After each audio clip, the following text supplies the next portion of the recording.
The following is a transcript of the contents of a spiral-bound notebook in the custody of law enforcement in connection with a pending investigation.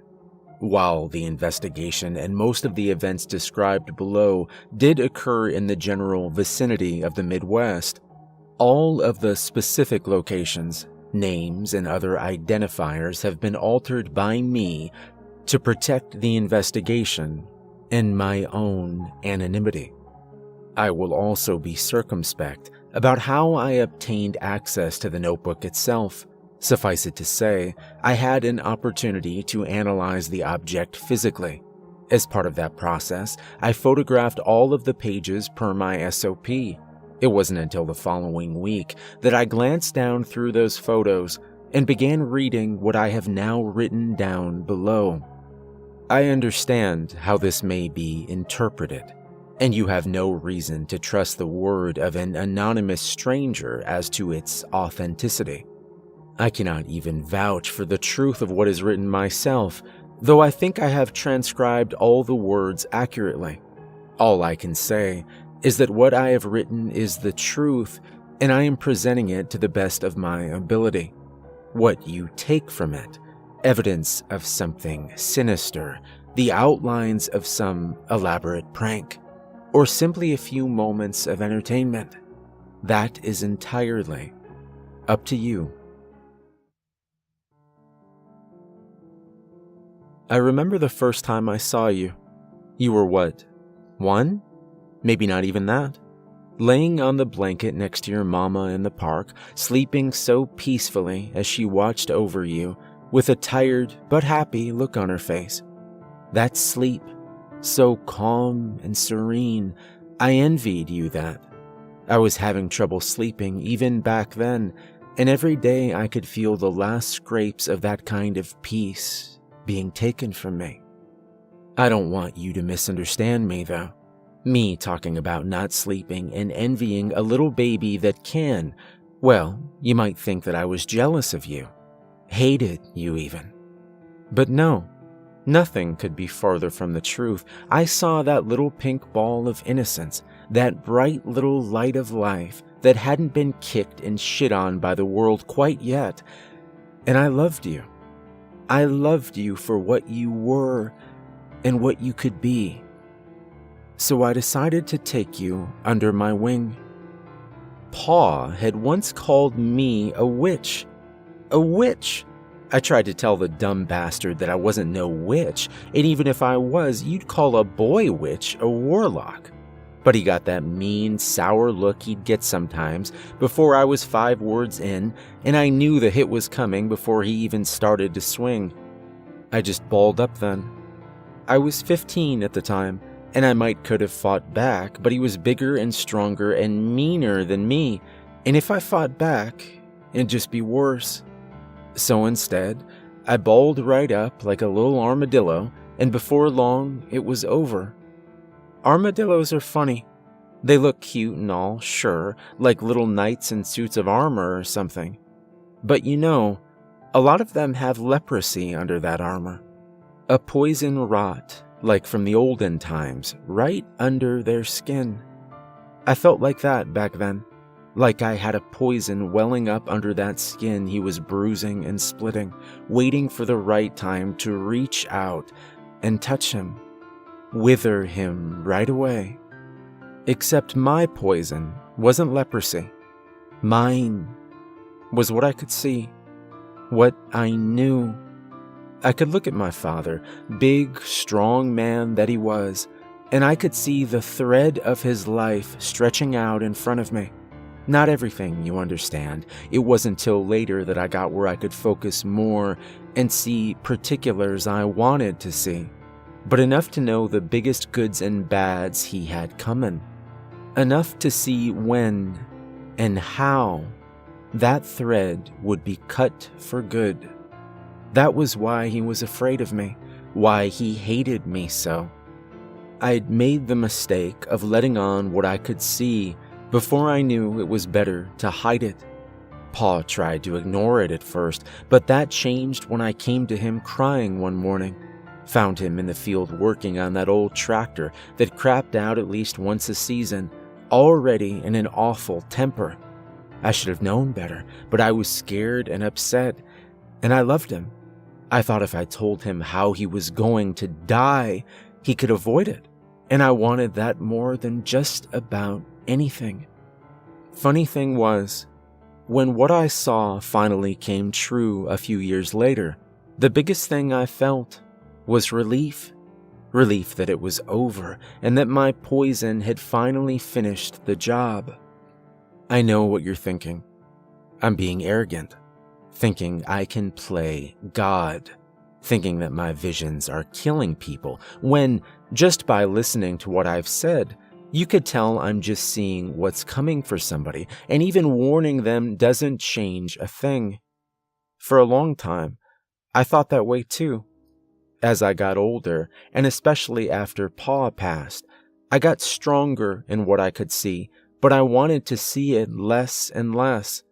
I couldn't help people, and seeing people that way, like a bunch of choices that hadn't been made yet, it made it hard to see them as people at all. They were just numbers and symbols, and I felt like some egghead mathematician looking at some humongous formula on a blackboard. Except I liked people, and I hated math, and the world was getting so I couldn't be around someone for more than a few minutes without seeing the worst things they would do and how it would all end. I learned to block it some, but just enough that I didn't go crazy, and that was before I started losing sleep. We aren't meant to be in this world all the time. I'm convinced of this. This world, it's a hard place with sharp edges, and it'll whittle you down to nothing if you don't leave it once in a while. That's why God gave us sleep and dreams. Some people say that those dreams are as real as this world, realer even. And maybe that's so, or maybe not. I don't know.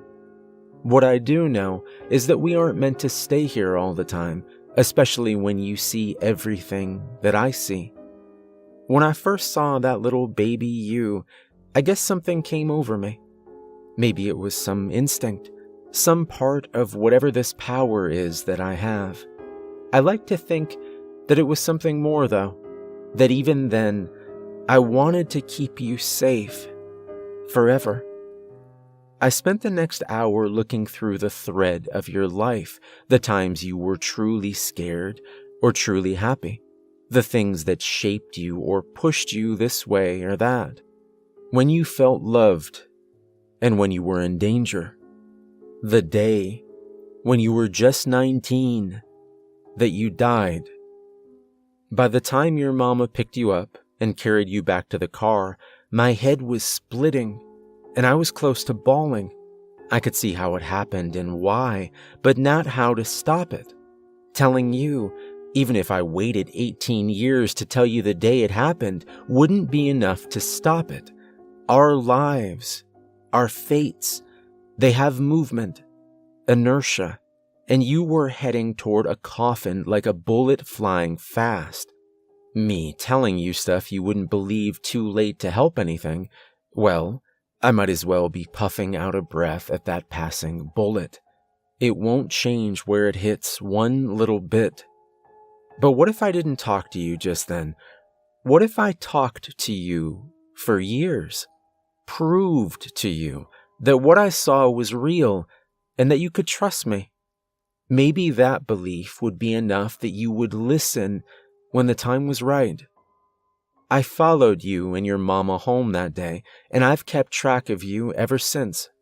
Those first few years, I would only see you every now and then, checking your thread for any changes, looking into more details so I could understand you better. The rest of the time I spent doing my little experiments with other people, seeing if I could move their threads at all. Turns out I can, but it's not an easy thing. That momentum I was talking about, it's a powerful thing. And even if you warn someone or keep them from doing something they were meant to do, the universe has a funny way of self-correcting. I've seen odd stuff over the years. Much of it I don't understand, and the strangest thing has to be the way that creation will bend over backwards to return a person to the path they're meant to be on. I'm talking about coincidences or things that go even beyond that just seem to happen to make sure someone lives or dies, that they meet a particular person or learn a particular thing. I don't claim to get why it does what it does, but it didn't take long for me to understand what it meant to me. This force, this momentum, whether you want to call it fate or destiny or magic elves in the trees, it was working against me and what I was trying to do. It was the opposition, the enemy, the bad guy, and for a while, I didn't know if I could beat it. And then one day, I did. It was a guy named Lenny.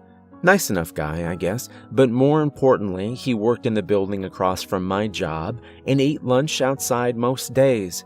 It gave me easy access to him, and after a few months, I had most of his next 20 years mapped out in my head.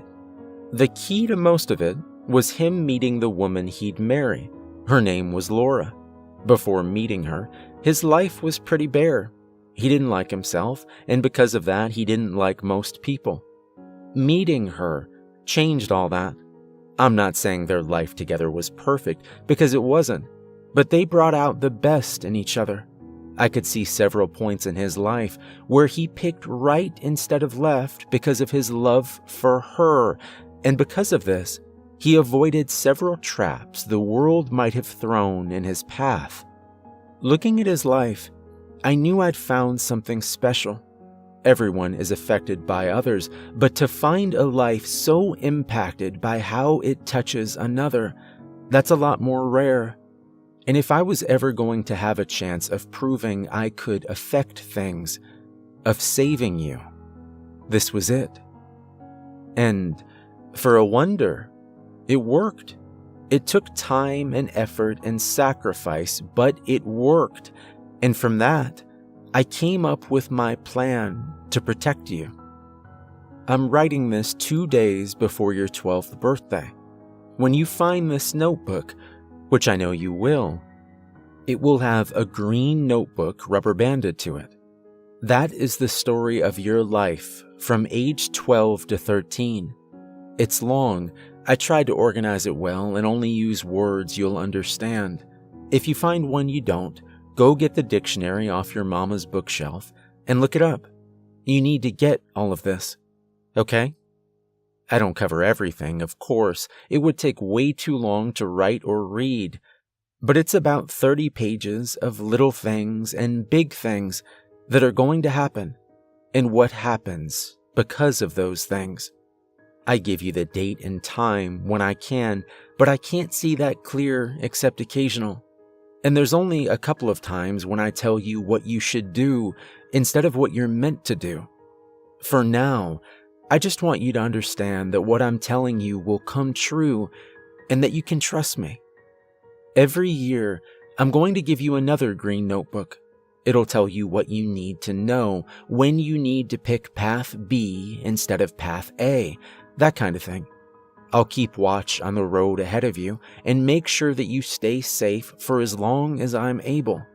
I'm convinced that if you listen to me, we can beat that day when you're 19.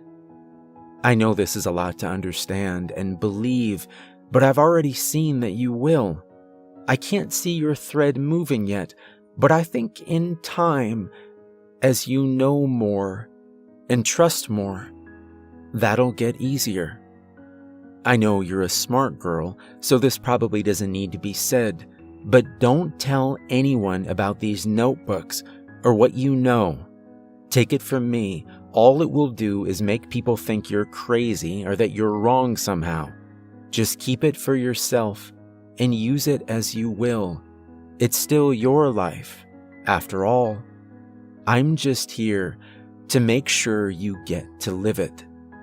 Signed, your guardian angel. That's the end of the primary writing in the red notebook.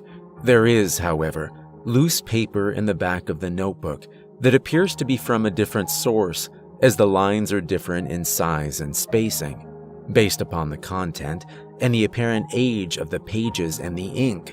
It seems this was written much more recently. I used to think of people as strings. Seeing how inevitable everything was, it always felt like we were all being pulled along, just a dumb piece of string, until we finally get cut. But then I met Lenny and the others, and I realized that I could change that string if I worked hard enough. Twist it this way or that, lengthen it or cut it shorter than intended. It made me feel special, powerful even, but more importantly, it meant that I could guide you through a safe and happy life. For years it worked. I got you past you suffocating at 19, and then past the 2 times the universe tried to self-correct over the next few months. And when I saw you headed toward that fire at 30, I stopped it from even happening at all. I wrapped your life in bubble wrap, and I think you used to appreciate it. I know you did.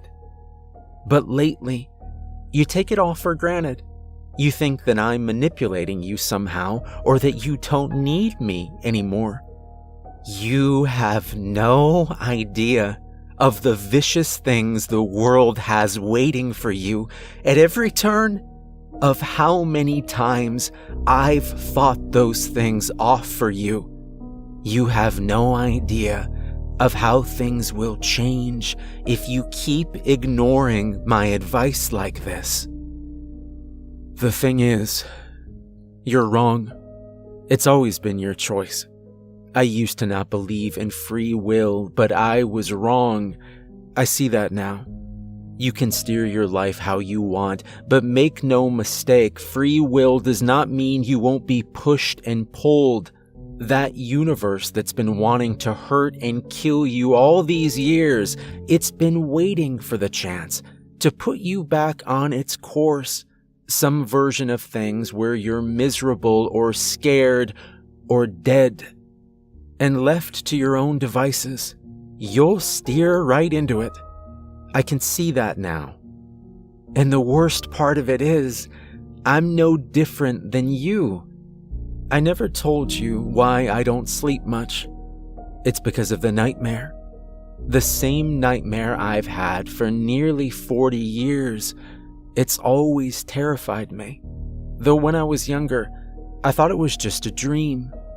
Even when I recognized you in it, I told myself it was just my brain's way of expressing my fear that I might fail you someday. It wasn't until the last few years that I've come to accept that the dream is the rapidly approaching future, or at least one version of what may come to pass. In it, you're in a large room with no windows and soundproofing on the walls. You're laying in bed asleep, though the IV running into your arm makes me think you have little choice in that. 3 years ago, I didn't know where that place was or what drugs I was feeding you. Now, I own that place and have enough medical supplies stockpiled to last 10 years or more. That's not fate. Not really. I saw those choices, but I still chose to make them. I could say it's all out of my hands, but I love you too much to lie. No, the truth is better. And the truth is, well, part of the truth is that I've run out of options to keep you safe. For all my planning and advice, all my study of the story of you, you're still the author. And when you decide to refuse my help, I have to make a choice to either leave you to make your own mistakes or take control of things once and for all. I know you want me to just leave you alone, and while that hurts, I guess I understand it too. No one wants to be bossed around or feel like their life isn't their own, but you have to understand, I feel the same way. I didn't ask for this power. I never wanted to see what I do. the dark, secret hearts of people, the sharp, biting teeth of the world, the same damn dream that is so terrible and so wonderful at the same time, because you're not alone in that room. There's another bed, and on it, I lay sleeping. This isn't the ragged, sweaty, screaming sleep of a man ripping himself from a nightmare only to be plunged back into the too sharp world. No, my breath is even, my face unlined by worry or fear. I'm not drugged or knocked out either, just sleeping the blissfully peaceful sleep of the innocent, much like a baby might on a warm day in spring. I need that. We need that. I've done what I can to protect you while letting you be free, and once you're with me, I swear I will always care for you during my waking hours. You will never suffer again. I've seen your thread, and I know this will work. I will keep you from the teeth of the world, and in turn, you will give me the dreamless escape I've lived without for so long. We will both be free and happy and together, and that will be the story of us.